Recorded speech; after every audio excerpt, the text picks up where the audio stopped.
যেখানে সারা বাংলাদেশের প্রতিটা বিশ্ববিদ্যালয়ে কোটি কোটি লক্ষ লক্ষ টাকা বাজেট দেওয়া হয়, সেখানে রংপুর অঞ্চলের বেগম রোকেয়া বিশ্ববিদ্যালয়ের জন্য বাজেট দেওয়া হয় মাত্র 1 লক্ষ টাকা। নীলফামারী মেডিকেল প্লাস আরও 3 থেকে 4টি মেডিকেলকে তারা সংস্কারের নামে অন্য জায়গায় স্থানান্তর করতে চাচ্ছে। উত্তরবঙ্গে এবং নীলফামারী জেলা সচরাচর আমাদের বৈষম্যের শিকার। আপনারা বিগত দিন থেকে দেখে এসেছেন যে তিস্তা মহাপরিকল্পনা অবাস্তবায়ন এবং আমাদের রংপুর বিভাগকে পিছিয়ে রাখা হয়েছিল কিভাবে। আমাদের যেখান থেকে আন্দোলনের সূচনা আমাদের শহীদ আবু সাইদ এর বিশ্ববিদ্যালয় থেকে শুরু করে আপনারা দেখবেন যে বিগত স্বৈরাচারের আমলে আমাদের উত্তরবঙ্গ সচরাচর পিছিয়ে ছিল, যেখানে সারা বাংলাদেশের প্রতিটা বিশ্ববিদ্যালয়ে কোটি কোটি লক্ষ লক্ষ টাকা বাজেট দেওয়া হয়, সেখানে রংপুর অঞ্চলের বেগম রোকেয়া বিশ্ববিদ্যালয়ের জন্য বাজেট দেওয়া হয় মাত্র 1 লক্ষ টাকা।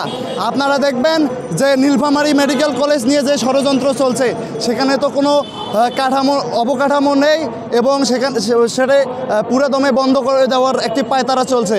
আমরা চাই একটা শিক্ষার্থ বান্ধব আমাদের উত্তরবঙ্গ হোক, কিন্তু আপনারা আমাদের শিক্ষাকে দূরে ধূলিসাৎ করে দেওয়ার জন্য, উত্তরবঙ্গ এবং নীলফামারী থেকে দূরে সরিয়ে দেওয়ার জন্য আমাদের যেই ষড়যন্ত্র চলছে, সেই ষড়যন্ত্র রুখে দেওয়ার জন্য আমাদের নীলফামারীবাসী, আমাদের উত্তরবঙ্গবাসী আমরা সচরাচর ঐক্যবদ্ধ আছি এবং ঐক্যবদ্ধ থাকব।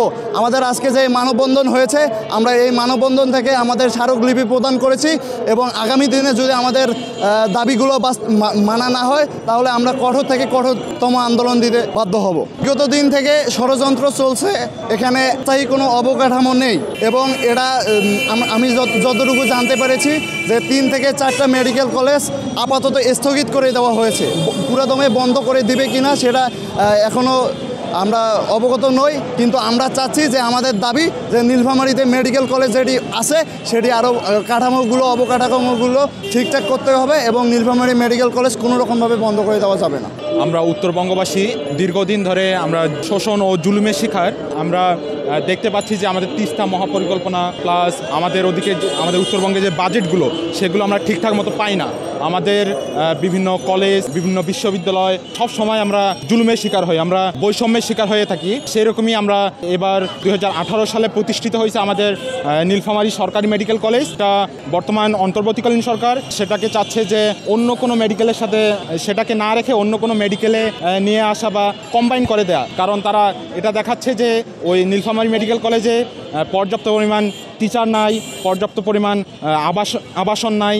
তারা এই খাতটুকু দেখিয়ে, এই সংকটকে দেখিয়ে তারা ওই মেডিকেল কলেজকে নীলফামারী মেডিকেল প্লাস আরও 3 থেকে 4টি মেডিকেলকে তারা সংস্কারের নামে অন্য জায়গায় স্থানান্তর করতে চাচ্ছে।